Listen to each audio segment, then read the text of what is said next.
वसुदेवसुतं देवं कंसचाणूरमर्दनं देवकी परमानन्दं कृष्णं वन्दे जगद्गुरु। गुरुर्ब्रह्मा गुरुर्विष्णु गुरुर्देवो महेश्वरा गुरुर्साक्षात् परब्रह्म तस्मै श्रीगुरवे नमः। मकरंद भाऊनी जे काय सांगितलं आणि सुरुवातीला कोणत्याही कार्यक्रमास खास करून जे दैवी विचाराच्या संबंधात असतात त्यावेळेस मन शांत असणं हा भाग सगळ्यात महत्त्वाचा आहे। आज आपण वैज्ञानिक युगात राहतो, पण वैज्ञानिक युगात राहत असताना देवळात जाण्यापूर्वी मन शांत करून जाण्याचा कधी प्रयत्न केला का? मन शांत व्हावं यासाठी जातो, पण तिथं भगवंताच्या दारात जाण्यापूर्वी माझं मन शांत असायला पाहिजे याचा कधी मी विचार करतो का? हा भाग म्हणून याने जी भावनी घेतलं की बेसिकली जो विचार आपल्या कायदेशीरदृष्ट्या वकिली व्यवसायाशी निगडीत आहे। आता वकिली व्यवसाय आणि श्रीमद भगवद्गीता याचा अदरवाईज सुताराम संबंध येत नाही असं आपल्याला वाटतं। पिक्चरमध्ये गीता हातात घेऊन दाखवलं जातं आणि तेवढंच आपल्या मनात असतं की गीतेचा आणि वकिली व्यवसायाचा तेवढाच संबंध आहे, त्या पलीकडं वकिली व्यवसायाशी त्याचा काही संबंध नाही। अशा वेगवेगळ्या नॅरेटिव्ज, वेगवेगळ्या ग्रंथी आपल्या मनात, बुद्धीत इतक्या घट्ट बसलेल्या आहेत की कितीही आपण सांगितलं तरी आपल्याला वाटत नाही की ह्याचा संबंध इथं असू शकतो म्हणून। कारण बेसिकली जीवनासाठी जी कुठली गोष्ट आवश्यक असेल, कायदा निश्चित आवश्यक आहे। कायदा म्हणजे काय? एक प्रकारचं शास्त्रच आहे। शास्त्र म्हटलं की आपल्याला फक्त जे श्रीमद भगवद्गीता ग्रंथ पुराण हे डोळ्यासमोर येतं, पण कायदा हा एक शास्त्र आहे किंवा म्हणजे लॉ किंवा प्रोसिजर हे म्हटलं ते आपल्याला नाही वाटत की ते एक शास्त्र असू शकेल। तो इंग्रजी शब्द आहे आणि हा संस्कृत शब्द आहे, शास्त्र आणि लॉ। लॉ हा जर आपण बघितला तर मग तो ॲक्ट आहे, कायदा आहे। कायद्यामध्ये ज्या काही गोष्टी नमूद केलेल्या आहेत ते कोणाच्या संरक्षणासाठी, कोणाच्या तरी म्हणजे आपल्या त्यांच्या विधायक गोष्टी होण्यासाठी सांगितलेल्या आहेत। त्याचप्रमाणे बाकीच्या शास्त्रात गोष्टी सांगितलेल्या आहेत तर त्यामागचा हेतू जो आहे तो हेतू त्यामागचा तोच आहे की ठराविक एखादी गोष्ट जी आहे ती माझ्या जीवनासाठी कशा प्रकारे उपयोगी आहे। ह्या अनुषंगाने ज्यावेळेस आपण विचार करू त्यावेळेस धर्म हा शब्द आला की धर्माचा शब्द आला की आपल्या डोळ्यासमोर फक्त एकच शब्द असा येतो की धर्म म्हणजे हिंदू, मुस्लिम, सिख, ईसाई वगैरे वगैरे धर्म आहे। आपल्या भारतीय संस्कृतीनुसार धर्म म्हणजे काय ह्याचा कधी आपण विचार सूक्ष्मतापूर्वक करतो का? कदाचित गीता पाठांतर असेल, कदाचित रोज मी देवळात जात असेल, कदाचित यतो धर्म सतो हे मी देवळासमोर किंवा नंतर मग आपला ज्युडिशरीचं स्लोगन आहे हे मी वाचत असेल, हे कदाचित माझ्या लक्षात असेल, परंतु त्या धर्माचा आणि मी डे टू डे जे जगतो आहे त्या धर्माचा किंवा त्या ह्याच्यामध्ये जे दैनंदिन माझ्या जीवनात तो धर्म कशा प्रकारे उपयोगी आहे ह्याबद्दल कधी मी विचार करतो का? हे जे प्रश्न आहेत की नाही, हे प्रश्न ज्यावेळेस मग आपल्या समोर निर्माण होतात त्यावेळेस आपल्याला वाटतं की माझ्या दैनंदिन जीवनामध्ये जितका कायदा आवश्यक आहे तेवढाच धर्म हे आवश्यक आहे। मी हिंदू हा धर्म इतकं फक्त पुरतं म्हटलं की हिंदू हे एक नॉमेनक्लेचर आहे, मुस्लिम हे एक नॉमेनक्लेचर आहे। उपासना आहेत, नो डाऊट, उपासना वेगळी आणि धर्म वेगळा। त्या अर्थानं आज सूक्ष्मरित्या थोड्या वेळात आणि थोडं आपण समजून घेण्याचा प्रयत्न करू। आपला प्रोफेशन म्हणजे वकिली व्यवसाय, वेगवेगळे प्रोफेशन आहेतच। वेगवेगळ्या प्रोफेशनमध्ये आपला हा वकिली व्यवसाय आणि गीतेशी संलग्नता कशी आहे आणि गीतेमध्ये ज्या ठराविक गोष्टी दिलेल्या आहेत किंवा त्या गीतेमध्ये ज्या बाबी सांगितलेल्या आहेत की ठराविक बाबी ज्या सांगितल्या त्या अनुषंगाने गीतेशी कशा काय त्या संलग्न आहेत ह्या दृष्टीने जर आपण बघितलं तर समजा आता डॉक्टरांचा व्यवसाय आहे, डॉक्टरांचा व्यवसायामध्ये कसं आहे ते डायरेक्ट त्यांच्याशी रिलेशन आहे। कर्मण्येव अधिकारस्ते फलेषु कदाचन असं आपण म्हणतोय. कर्म करीत जा, फळाची अपेक्षा ठेवू नकोस.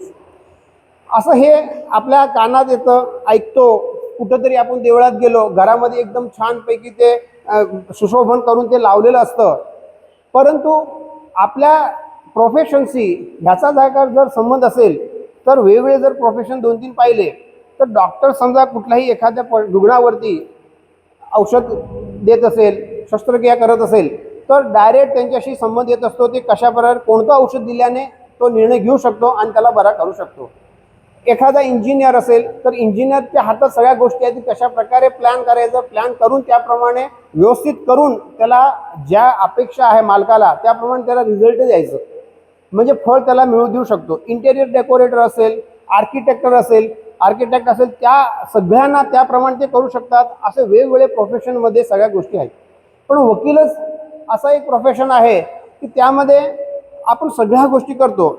ज्याच्याशी आपला कोणताही संबंध नाही ती व्यक्ती आपल्याकडे येते, त्यांचं सगळं दुखणं ऐकायचं, आपण व्यवस्थित नियमबद्ध आणि क्रमबद्ध तयार करायचं. एखाद्या अनोळखी व्यक्तीसमोर ते ठेवायचं, त्यासमोर त्या बाबी ज्या काय प्रोसिजरली सांगितलेल्या आहेत ते ज्या काय सांगितलेल्या आहेत त्या साबित करायच्या आणि आपलं सगळं कौशल्यपणाला लावून सगळं त्याच्यासमोर नमूद केल्यानंतर पण रिझल्ट आपल्या हातात असतं का? ज्या साहेबापुढं आपण ते आर्ग्युमेंट करतो किंवा त्या साहेबासमोर ठेवलेलं असतं, कदाचित जी केस असेल त्या केसमध्ये जे फॅक्ट्स असतात, लॉ रिलेटिंग असतो, त्या लॉचा त्या साहेबाचा अभ्यास नसेल, त्याकडे बघण्याचा दृष्टिकोन त्याचा वेगळा असेल, तो अदरवाईज वेगळ्या ग्रहण तिथं बसलेला असेल, तर आपण जे पूर्ण हार्डवर्क केलेलं असतं त्याचं रिझल्ट आपल्याला मिळू शकतं का? तर रिझल्ट आपल्याला त्या अपेक्षाप्रमाणे तर रिझल्ट मिळू शकत नाही आहे. मग इथं ह्या ज्या बाबी आहेत, थोडक्यात मगाशी जे आपण कर्मण्येव अधिकारस्ते मा फलेषु कदाचन, जे आता कृष्णाने सांगितले की तू कर्म करीत राहा, फळाची अपेक्षा करू नकोस. ह्याच्यामध्ये फार डीपमध्ये जात नाही आहे, त्याचा गैरवापर बराच होतो आहे. पण आपण फक्त समजून घेण्यापुरतं की वकिली व्यवसायामध्ये आपण ज्यावेळेस मग ह्या गोष्टी करतो, मी पूर्णपणे माझं कौशल्य लावून सुरुवातीपासून इन्फॉर्मेशन घेऊन त्याप्रमाणे सगळं ड्राफ्टिंग प्लीडिंग करून क्रॉस चीफ ह्या सगळ्या गोष्टी तदोदित करून आर्ग्युमेंट फुल फ्लेज करतो, तरी पण फळ मला मिळेलच का नाही, फळ माझ्या हातात नाही. इंजिनियर आर्किटेक्ट जर त्याचं काय चुकलं तर लगेच ते पाडू शकतात, अपेक्षाप्रमाणे करू शकतात. पण समजा तिथं काही गोष्टी आपल्या चुकल्या तर आपण त्यात दुरुस्ती करू शकतो का? यदा कदाचित 6-17चा आपण अर्ज दिलो, पण 6-17चा अर्ज दिल्यानंतर देखील त्यांना जरा साहेबाला योग्य नाही वाटलं तर ते लगेच रिजेक्ट होण्याची शक्यता दाट असते आणि रिजेक्ट झालं की आपल्याला अपेक्षित रिझल्ट मिळत नाही. ह्या भूमिकेतून धर्म हा जो शब्द आहे तर तिथं हा धर्म लावला गेला. पण आपल्या 2018ला अबुधाबीमध्ये एक इंटरनॅशनल लॉयर्स कॉन्फरन्स झालेली होती अबुधाबीमध्ये. आणि त्या इंटरनॅशनल लॉयर्स कॉन्फरन्समध्ये 51 देशाचे प्रतिनिधी म्हणून वकील सगळे तिथे गेलेले होते.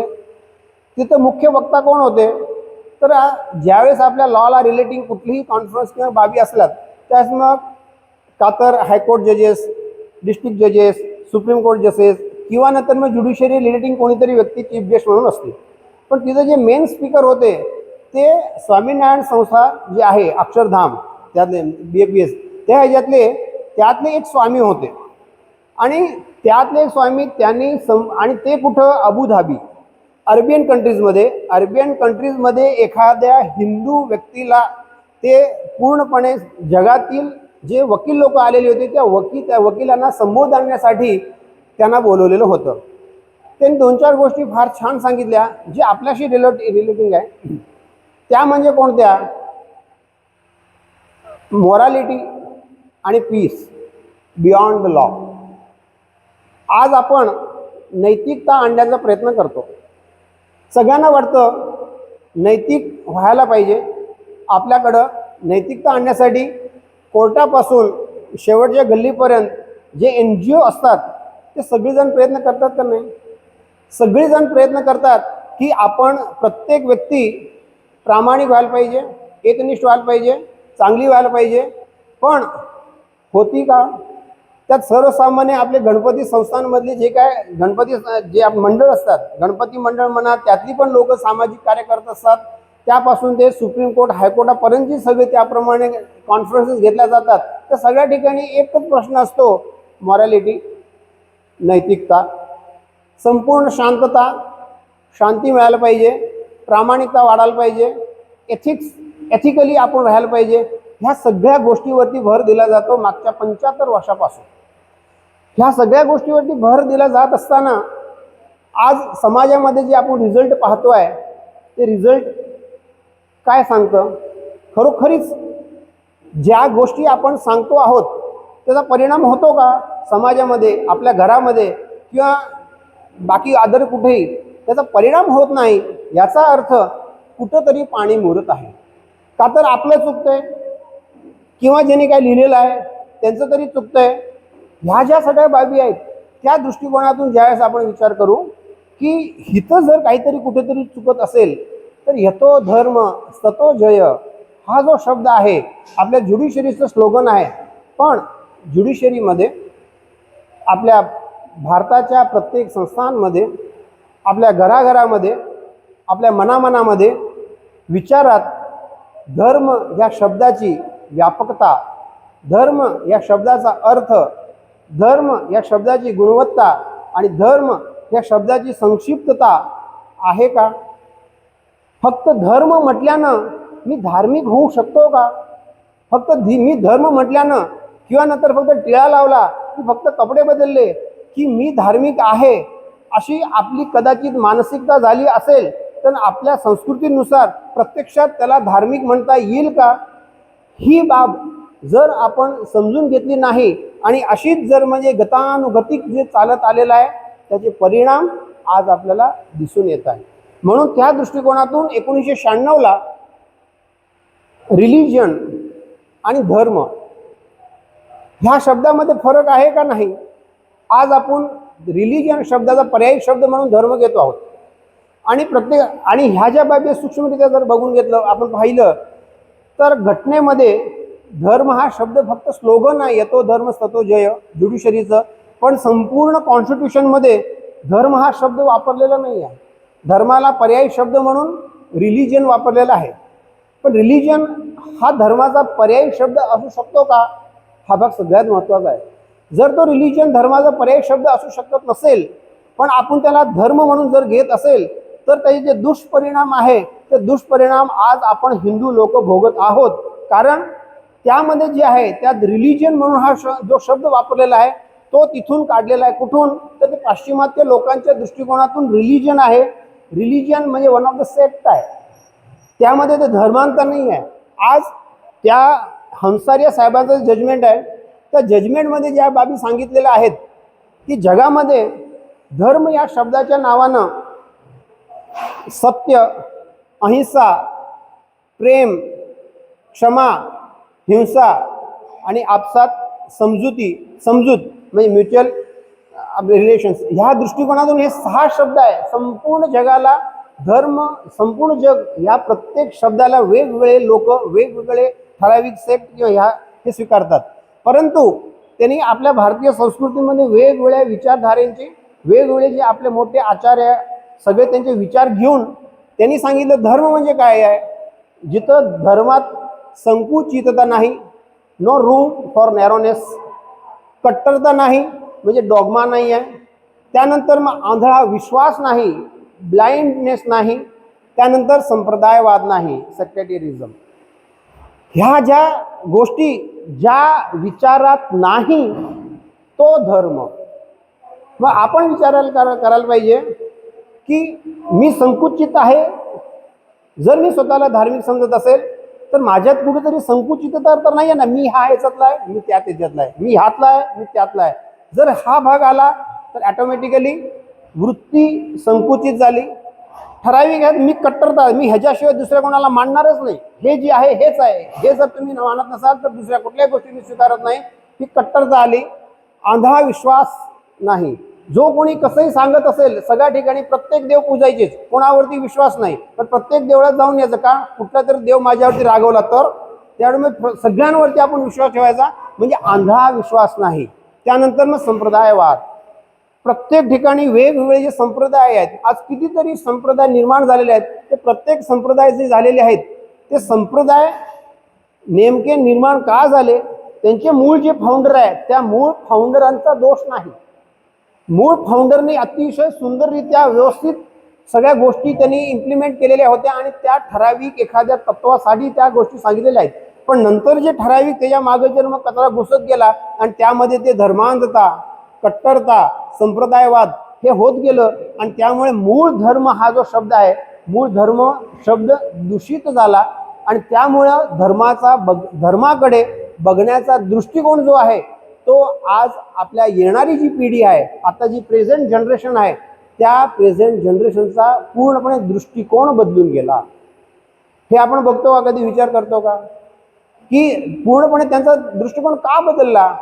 जाणारी पिढी जी आपण आहोत त्या जाणाऱ्या पिढीने तसा कधी प्रयत्न केला का की खरा धर्म कोणता आहे? आपला भारतीय धर्म आपण म्हणत असेल तर खरा धर्म आज हे आपण सांगण्याचं तात्पर्य का? आपण वकील लोक कोर्टामध्ये एकेका शब्दाचं, वाक्याचं इंटरप्रिटेशन करतो. त्यामागचं त्याचं जे इटमॉलॉजी असते एखाद्या शब्दाची, तो शब्द कुठून निर्माण झालेला आहे, त्या शब्दाचं आपण फार डीपमध्ये जाऊन त्याचं इंटरप्रिटेशन करतो. पण धर्म या शब्दाचं इंटरप्रिटेशन करून माझ्या जीवनासाठी हा धर्म आवश्यक आहे आणि त्यात काय उपयोगी आहे ह्या अनुषंगानं आपण कधी प्रयत्न केला का? कारण त्यातनं मला काही मिळणार नाही अशी जर माझी मानसिकता असेल तर इथं आपल्याला कोणतेही ग्रंथ असेल तर ते उपयोगी पडणार नाही. इथं श्रीमद भगवद्गीता ही जी आहे ही आपल्याला उपयोगी का पडते आणि आपण ह्याला का सांगायचं हे आवश्यक आहे? तर ज्यावेळेस कॉन्स्टिट्यूशन लिहिलं गेलं त्या कॉन्स्टिट्यूशनमध्ये आपण कॉन्स्टिट्यूशनचं सगळी पुस्तकं घेतलेली आहे, पण त्या ह्याच्यामध्ये सुरुवातीला ज्यावेळेस मग कॉन्स्टिट्यूशन केलं गेलं त्या कॉन्स्टिट्यूशनमध्ये अगदी सुरुवातीला इंडस व्हॅली याचं एक चित्र आहे. त्यानंतर रामायण, नंतर मग महाभारत, ह्याची वेगवेगळी चित्र आहे जे पार्ट 1, 2, 3 आणि 4 ह्याचे 4 पार्ट आहेत कॉन्स्टिट्यूशनमध्ये. म्हणजे यतो धर्म ततो जय हे त्या कॉन्स्टिट्यूशनचं स्लोगन आहे, ज्युडिशरीचं स्लोगन आहे आपण म्हणत असेल. पण त्यामागचं ही रिलेव्हन्सी जी आहे ती रिलेव्हन्सी का आहे आणि त्या आपण काय बघतो की श्रीमद भगवद्गीता हे वकील व्यवसायाची शिदोरी ही श्रीमद भगवद्गीता.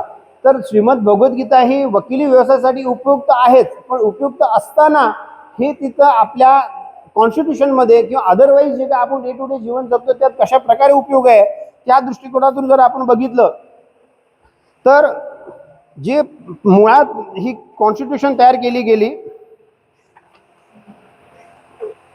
आपण जे आता कॉन्स्टिट्यूशनचं पुस्तक घेतो त्यामध्ये ह्या गोष्टी नसतात. जे पहिलं जे घटना तयार झाली 1949ला लॉर्ड डेला ज्यावेळेस मग इंट्रोड्यूस केली गेली त्यामध्ये ओरिजिनल जी कॉपी आहे त्या ओरिजिनल कॉपीमध्ये याप्रमाणे त्यांनी हे तयार केलेलं आहे. आता इथं हे चॅप्टर म्हणजे part 1 the union and its territory, कॉन्स्टिट्यूशनचा तो पहिला भाग. ओके, त्या ह्याच्यामध्ये काय म्हटलं त्यात इथं वरती जे काय आहे बुल म्हणून म्हटलेलं आहे आणि ह्यात जे इंडस व्हॅली सिव्हिलायझेशन आणि boule reminds of Nandi on which Shiva road. त्यानंतर पार्ट 2 जी आहे त्या पार्ट 2 मध्ये ज्या हे म्हटलं आहे सिटिजनशिप, पार्ट 2 हे सिटिजनशिपचं आहे. सिटिजनशिपमध्ये म्हटलेलं आहे स्किन वैदिक आश्रम गुरुकुल, हे गुरुकुलाचं त्यांनी हे चित्र दिलेलं आहे. त्यानंतर मग पार्ट 3 जी आहे फंडामेंटल राईट्स. फंडामेंटल राईट्स जे आहे ते फंडामेंटल राईट्समध्ये रावणावरती ज्यावेळेस विजय मिळवला, विजय मिळून ज्यावेळेस मग राम, लक्ष्मण आणि सीता ज्यावेळेस मग परत येत होत्या त्यावेळेचं चिन्ह इथं दिलेलं आहे फंडामेंटल राईट्स. आणि जे चौथं जे आहे ते आहे हे जे आहे principle directive principle of policy part 4. आणि पार्ट 4 मध्ये जे चित्र आहे कृष्ण आणि अर्जुन हे गीता ज्यावेळेस मग युद्धभूमीवरती कृष्ण अर्जुनाला गीताचा उपदेश सांगतात ते चित्र ह्यामध्ये दिलेलं आहे. आता त्यानंतर मग सुरुवातीला ह्या गोष्टी सांगण्याचं तात्पर्य की गीतेमध्ये जे सांगितलेलं आहे तो आहे धर्म. इथं चित्र दिलं असलं तरी संपूर्ण घटनेमध्ये धर्म किंवा ड्युटी हे पहिल्यापासून लुप्त होतं, तिथं कुठेही नमूद करण्यात आलं नव्हतं.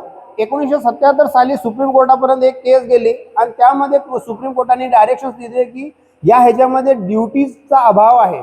एखाद्याने नंतर मग कर्तव्याचा भाग जो आहे तर मग ड्युटीबाबत घटनेमध्ये तरतूदच नसेल तर काय, त्यासाठी त्यावेळेस म्हणजे त्या पार्ट 4 मध्ये आर्टिकल 51A हे त्यात इंट्रोड्यूस करण्यात आलं आणि फंडामेंटल ड्युटी हे त्यामध्ये समावेश करण्यात आला. आता इथं ड्युटी म्हणजे आपण जे कर्तव्य म्हणतो, धर्म हे म्हणजे कर्तव्याचं नाव हे धर्म. आता बेसिकली ह्या ज्या गोष्टी आपण म्हटल्या, आता धर्माचं थोडक्यात धर्म हे समजून घेऊ. धर्म म्हणजे काय आहे की आज फक्त मगाशी जे म्हटलं हिंदू मुस्लिम सिख आहे ह्या अर्थानं धर्म नाही. आपल्या भारतीय संस्कृतीनुसार धर्म म्हटले हे सुप्रीम कोर्टाने तर सांगितलेलं आहे, जिथं संकुचितता नाही, कट्टरता नाही, आंधळा विश्वास नाही आणि संप्रदायवाद नाही, तो म्हणजे धर्म. पण ज्या अनुषंगाने आपल्या जे आचार्य आहेत, बाकीचे सगळे म्हणजे प्राचार्य आहेत, त्यांनी जे धर्माचा जो शब्द किंवा अर्थ जो दिलेला आहे की धर्म ह्या शब्दाचा उगम हे जे ध्र पासून झालेलं आहे आणि त्यात वाढवणे, समर्थन करणे, पुष्टी करणे आणि सांभाळणे. आज आपण कोर्टामध्ये काय करतो, कुठल्या तरी एखादी केस ज्यावेळेस आपली येते त्यावेळेस त्यांचे जे फंडामेंटल राईट्स असतात ते ज्यामुळे म्हणजे जे त्रास त्यांना झालेला असतो आणि त्याचे जे राईट्स प्रोटेक्ट करायचे असतात ते राईट्स प्रोटेक्ट करण्यासाठी त्या अनुषंगाने त्याची जे सांगितलेलं आहे त्याचे राईट्स वाढवण्यासाठी, समर्थन करण्यासाठी, पुष्टी करण्यासाठी आणि शक्ती देण्यासाठीचं काम आपण वकील लोक करतो का नाही. एक भाग तो. दुसरा जो भाग आहे की धर्म म्हणजे धारयते धारण इति धर्म, म्हणजे धारणा म्हणजे रिटेन्शन किंवा म्हणजे ही एक स्मृतीमधील एक भाग आहे, तो सोडून देऊ. आचार लक्षणो धर्म, ज्या आचरणाद्वारा मन आणि हृदयाचा विकास होतो ते आचरण म्हणजे धर्म. चोदना हे लक्षणार्थो धर्म. चोदना म्हणजे ऑर्डर करणे, आज्ञा देणे, ह्या जे आहेत, जे शास्त्र संहिता प्रोसिजर आहे ते पाळणं म्हणजे धर्म. गीता ही एक संहिता आहे, कोड ऑफ लाईफ आहे. आज आपण ज्यावेळेस CPCचा विचार करू, सिव्हिल प्रोसिजर कोड, त्यामध्ये कुठले फंडामेंटल राईट्स आहेत का? कोणतेही राईट्स त्यामध्ये नमूद केलेले आहेत का? नाही. It is a procedure. मला एखाद्या हिंदू सेक्शनमध्ये, स्पेसिफिक रिलीफ ॲक्टमध्ये किंवा अदरवाईज कुठलेही राईट्स जे काय दिलेले आहेत ते राईट्स जर मला मिळवायचे असतील तर CPC is the only code to obtain the rights which you are get in the other law. सक्सेशनसाठी आपण पार्टिशन सूट दाखल करतो त्यावेळेस जी प्रोसिजर जी दिलेली आहे त्या प्रोसिजर थ्रू जायला लागते आपल्याला. जर प्रोसिजर जर चुकली तर आपल्याला न्याय मिळू शकतो का? त्याप्रमाणे गीता ही आहे, ही इट इज अ प्रोसिजर आहे. मानवी जीवनाची संहिता काही असेल तर ती कोड ऑफ लाईफ आहे. मला जगायचं आहे, जगणार मी कशा प्रकारे?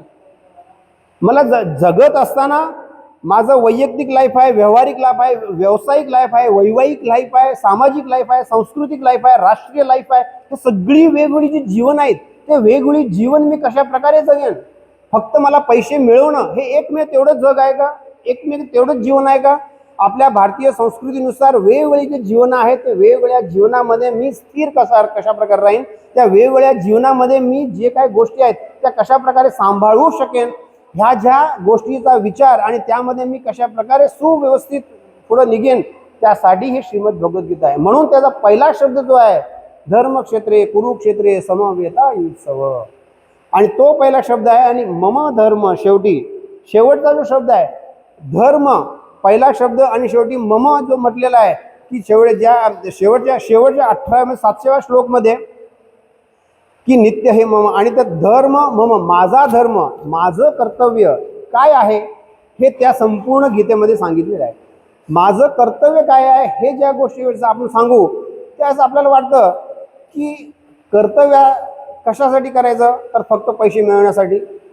कर्तव्याचा वापर कुठं आहे, तर फक्त आणि फक्त घरापुरतं किंवा भगवंत देवळात जाण्यापुरतं.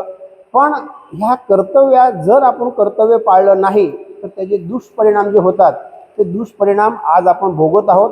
आणि त्या परिणामी जे 25 वर्षापूर्वी फॅमिली कोर्ट नव्हतं, संपूर्ण जगाचा जर आपण विचार केला तर 1% डिवोर्स रेट होता संपूर्ण जगामध्ये भारताचा.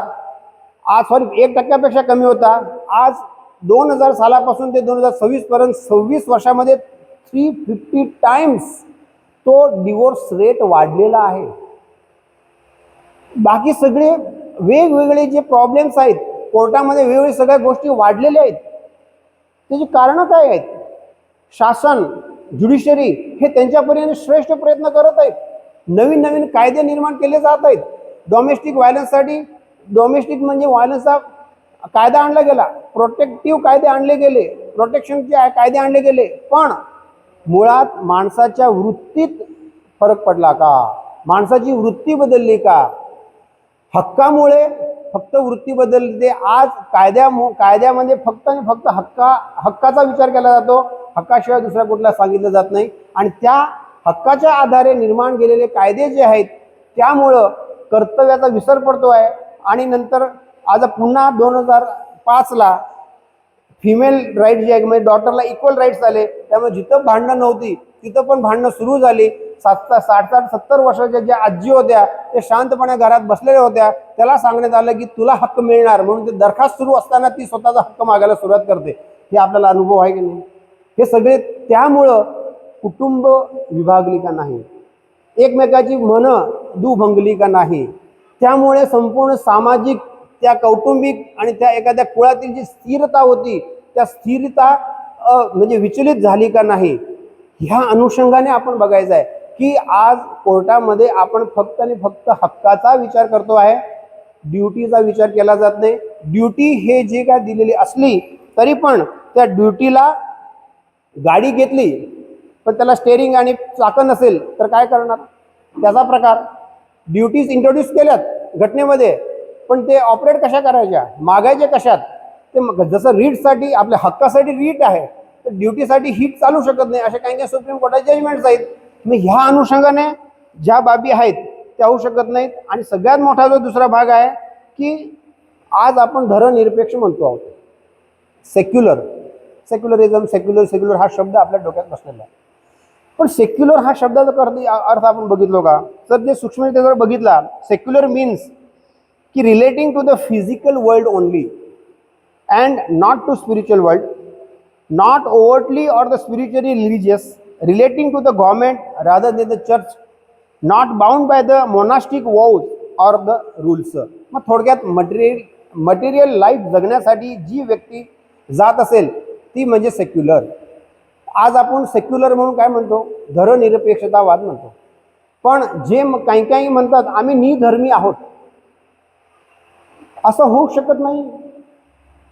सेक्युलर म्हणतात आम्ही निधर्मी आहोत, निरपेक्षता जे आहे, पण निधर्मी आपल्या भारतीय संस्कृतीला अधार्मिक आहेत पण निधर्मी होऊ शकत नाही. बाकी पंथ संप्रदाय आहे, पण आता नंतर मागच्या 25 वर्षामध्ये एक आणि नवीन पंथ निर्माण होऊ लागलेला आहे. तो म्हणजे आम्ही फक्त कायदा मांडणारी लोक आहोत, बाकी कुठलं मांडणारी नाही. आम्हाला धर्म काय नको, आम्ही जे कायदा सांगतो तेच आम्ही मानतो, बाकी कुठं मानत नाही. आज आपण समाजामध्ये बघतोच का नाही?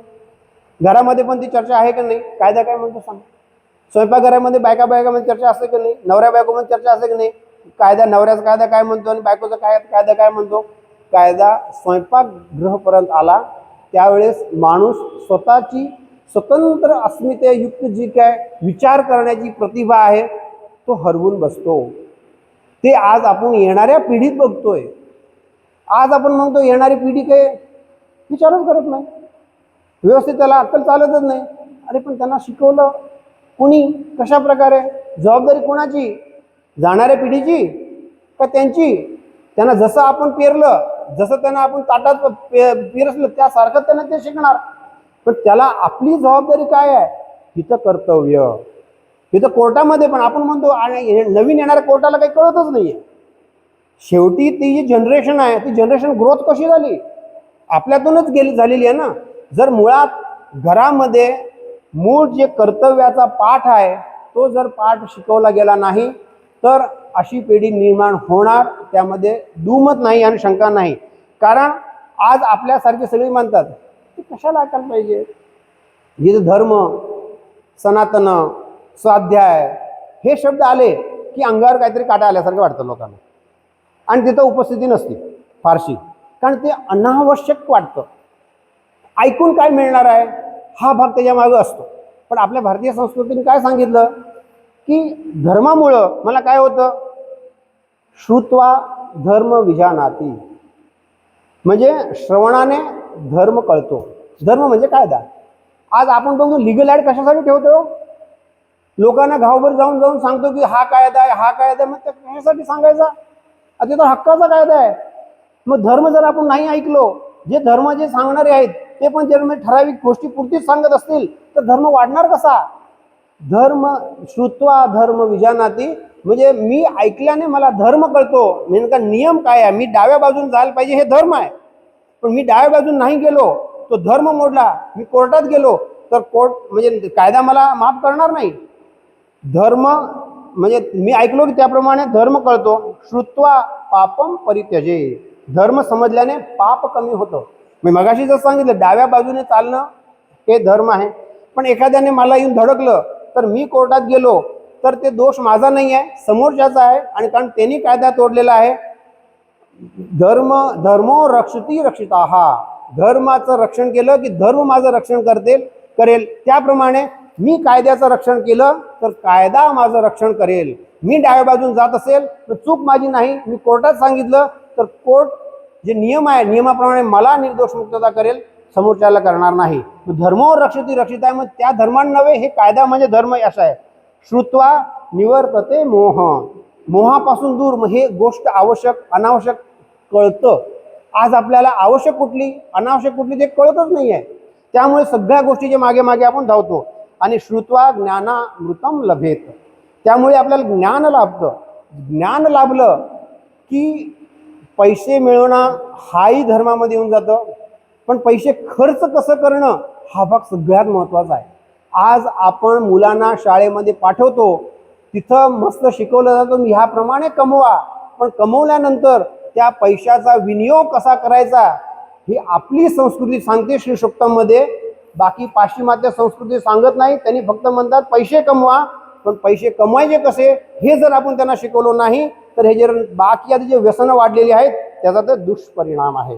त्यामुळे हे म्हणजे धर्म कशासाठी ऐकायला पाहिजे तर ते यामागचं कारण हे श्रुत्वा ज्ञानामृतम लभेत. मग त्याच्यामुळं हे जे ज्ञान आहे ते मला ज्ञान कळतं, आणि अदरवाईज ज्या मी व्यसनाधीन नाही झालो तर ते अमृत मला लाभेल, ह्या भूमिकेतून घ्यायचं आहे.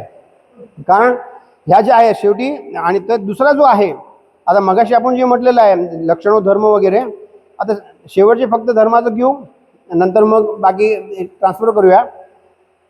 धर्म आपण म्हटलो मग कायदा कशामुळे प्रकटतो तर लेजिस्लेचर आपण म्हणतो, लेजिस्लेचरमध्ये कायदा निर्माण केला जातो आणि सगळ्या ठिकाणी येतो, होय की नाही. पण जे आहे केन जायते कर्म, म्हणजे धर्म कशामुळे प्रकटतो, सत्येन जायते धर्म, सत्यामुळे धर्म प्रकटतो. सत्यमेव जयते आपलं कोर्टाचं ब्रीद वाक्य आहे की नाही, मागं लिहिलेलं असतं की नाही, सत्यमेव जयते. मग सत्यमेव जयते आहेत म्हणजे धर्म सत्यानंच प्रकटतो. म्हणून तर आपण ओथ ॲक्ट प्रमाणे ओथ घेतोय, सत्य बोल, सत्याशी मी काय बोलणार नाही, खरं सांगेन, खोटं मी बोलणार नाही, ही तर सत्य आहे. जर मी सत्य सांगत असेल तर तिथं धर्म प्रकटतो. कोर्टामध्ये पण ज्यावेळेस मग आपण धर्म किंवा कायदा आणि मागणी करायला जातो, ती जर सत्याची साथ असेल तर ते सत्य आपण मिळतं. पण सत्य फक्त असेल तर होणार का, आज न सत्याला बुडवलं जातं असं लोक म्हणतात. पण आपल्या भारतीय संस्कृतीने इथे जे म्हटलेलं आहे हे सत्य ह्या शब्दानं आला असेल, किंवा नंतर मग अहिंसा म्हटलेलं आहे. मग अहिंसा परमो धर्म आपण म्हणत असलो तर मग धर्मे हिंसा तथैवच, मग तिथं जर मग धर्मासाठी हिंसा जिथं मान्य केलेली आहे हे तिथं लुप्त झालेलं आहे. सत्य म्हटलेलं आहे, सत्य आहे, 100% सत्य आहे, पण सत्य हितम सत्य हा सत्याकडे घेऊन जाणार आहे. मग जर मी एखाद्या कोर्टामध्ये जर दावा दाखल केला असेल, सगळे साक्षीदारांनी सत्य म्हटलं तर सत्य हितम सत्य हा, मग तिथं मग सत्य जे आहे म्हणजे तिथं अपराध झालेला आहे त्याला शिक्षा व्हायलाच पाहिजे. तिकडं घेऊन जाण्यासाठी ते आपल्याला मदतरूप होतं त्या दृष्टिकोनातून आहे. पण इथं ह्या दृष्टिकोनातून तो धर्म. नंतर मग खालचा जो धर्म आहे, केन स्थापत्य धर्म, धर्माची स्थापना कशामुळे होते, तर क्षमया दयायच, क्षमा आणि धर्मामुळे याचना होते. आज आपण कोर्टामध्ये प्ली बार्गेनिंग म्हणजे काय, क्षमा आहे की नाही, आणि त्याप्रमाणे ते यातना करायची आणि प्ली बार्गेनिंग करायची. शेवटी नंतर मग जे काय आहे, जर मग आपला ज्युनियर असेल किंवा मग मायनर असेल तर त्याला पण त्या दृष्टिकोनातून क्षमा करण्यात येते आहे. केन वर्धते धर्म, धर्माची वाढ कशी होती, तर शीलेन परमार्थेन, शील आणि परमार्थ. शील म्हणजे कॅरेक्टर, चारित्र्य, ह्याच्यामुळं, आणि परम अर्थ, परमार्थ म्हणजे भगवान ह्या दृष्टिकोनात घ्यायचं नाही, तो भाग आहेच एक. परम अर्थ म्हणजे श्रेष्ठ अर्थ आणि परफेक्ट मिनिंग. त्या एखाद्या शब्दाचं इंटरप्रिटेशन ऑफ वर्ड आणि इंटरप्रिटेशन ऑफ क्लॉज जे काय आहे, त्याला अभिप्रेत जे काय आहे तो परम अर्थ घेतला तर धर्माची वृद्धी होईल. जर त्याचा शब्दाचा व्यवस्थित आपण अर्थ घेतला नाही तर धर्माची वृद्धी होत नाही. जर त्याचं मिसइंटरप्रिटेशन केलं तर मिसकन्सेप्शन्स वाढतात, आणि मिसकन्सेप्शन वाढतात मिसमॅनेजमेंट आणि इंटरप्रिटेशन ह्या. आणि त्यानंतर केन विनश्यती धर्म, धर्माचा नाश कसा होतो, तर मिथ्या ज्ञानेन आणि स्वार्थेन, मिथ्या ज्ञान व स्वार्थामुळे. मिथ्या ज्ञान, मिथ्याचार हे जे आहे, थोडक्यात मिथ्याचार म्हणजे दंभ वगैरे आपण जे म्हणतो आहे, त्या मिथ्याचारामुळे हे पूर्णपणे जे धर्म आहे तो धर्म लुप्त होतो. आज आपण समाजामध्ये बघितलं तर मिथ्याचार वाढलेला आहे की नाही, सांगायचं एक करायचं दुसरं. बाकी म्हणजे दाखवायचं जे काय आहे, दांभिक लोक जे आता वाढलेली आहेत की नाही, हिपोक्रेसी जी आहे ती मुळात दिसतच आहे. आणि त्या दृष्टिकोनातून ह्या सगळ्या मुळात जे काय आहे एज्युकेशन सिस्टीममध्ये या गोष्टी आपल्याला सांगितल्या जात नाही. ग्रेड ओरिएंटेड आणि करिअर ओरिएंटेड शिक्षण आहे. शिक्षणामधले जे काही आता आउटपुट आहे ते लाईफ ओरिएंटेड नाही आहे. फक्त आणि फक्त मला एखादं अचिव्हमेंट करायचं आहे, एखाद्या डेस्टिनेशनकडे पोचायचं आहे, मला काहीतरी म्हणजे स्लॅविश जी मेंटॅलिटी आहे, ती स्लॅविश मेंटॅलिटीनं आपण स्लेव निर्माण होत आहे आज जे शाळेतले आहे ते. आणि ते आपण सांगत नाही आहे, पण ते जे एक रिसर्च झालेलं आहे लॉ कमिशननी ते सांगत आहे, ते नंतर मग भाऊ सांगतील त्या दृष्टिकोनातून. पण आता शेवटी फक्त मी थोडक्यात सांगतो की provide education but to literate them and do not educate. त्यांना फक्त लिटरेट करण्यासाठी प्रयत्न करतो, पण खरंच जे शिक्षण आहे ते त्यांना दिलं जातं का, हा पहिला भाग. Exclude moral and value from their upbringing. तर मोठं करत असताना ज्या नैतिकता बाबी आहेत त्या नैतिकतेचं शिक्षण घरापासून, शाळेतून, समाजातून दिलं जातं का, नाही. During the puberty period when the vitality of life is at the higher level, keep them away from the ground physical activity. आज मुली ज्या आहेत 13, 14, 15 वर्षाच्या आहेत, ज्यावेळेस म्हणजे प्युबर्टी पिरियड लागतो त्यावेळेस त्यांना ग्राउंडेड खेळमध्ये सहभागी होतात का, नाही. त्याचप्रमाणे keep them away from the library, म्हणजे मेंटल ॲक्टिव्हिटी, फिजिकल ॲक्टिव्हिटी नाही, मेंटल ॲक्टिव्हिटी नाही आहे. त्याचे दुष्परिणाम आहे provide such an environment that they are engulfed fully into the sensuous enjoyment, food, free time आणि गॉसिप. आज आपल्या ह्याच्यातली सगळ्यात मुलं काय करतात, खाणं, फिरणं, हिंडणं आणि एकमेकाची गप्पा मारणं किंवा एकमेकाचे दोष काढणे. ह्याशिवाय जीवनाविषयक अशा कुठल्या गोष्टी सांगितल्या जातात, शिकवल्या जातात का, त्याप्रमाणे दृष्टी दिली जाते का, हा भाग त्यातला महत्त्वाचा आहे. आणि त्यानंतर in short destroy brahmacharya ashram of nations youth, they will serve you like slaves. ब्रह्मचर्य आश्रम जर तुटला म्हणजे लहानपणापासून मुलाला ज्या पण त्याची अपग्रोथ व्हायला पाहिजे त्याप्रमाणे नाही झालं तर राष्ट्रासाठी माणूस कधीही वेळ काढणार नाही आणि फक्त एक गुलामी वृत्तीची मानसिकता घेऊन तो बाहेर पडतो. आणि such type of the educated citizens who would have no own individuality, no quality to drive the nations. राष्ट्राला वाहन म्हणजे राष्ट्रासाठी किंवा राष्ट्रासोबत जर जायचं असेल तर ही जी मेंटॅलिटी आहे ती मेंटॅलिटी पुरेशी नाही आहे. आणि such type of the educated citizen who would have a own individuality, no quality to drive on the nation, they will compromise with principle and yet display goodness. ह्या ज्या बाबी आहेत त्या दृष्टिकोनातून धर्मो रक्षती रक्षिता आपण म्हटलं, पण धर्माचं रक्षण कधी होईल?